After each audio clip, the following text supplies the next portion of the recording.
మీరు తెలుసా, ఒకసారి హనుమంతుడు రామసేతు కోసం పెద్ద పర్వతం తీసుకెళ్లబోయే సమయంలో ఏ అద్భుతం జరిగింది?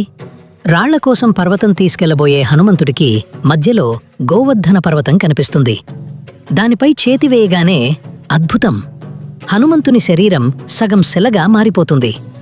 గోవర్ధనగిరి కోపంతో అడుగుతుంది, ఏయ్ కోతి, నన్ను తాకడానికి ధైర్యం?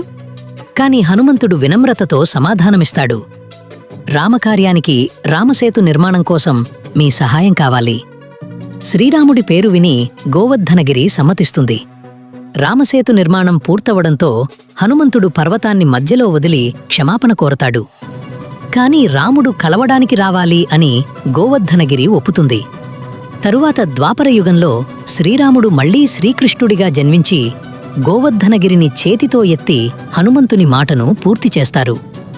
రామభక్తులారా, కామెంట్ చేయండి, జై శ్రీరామ్.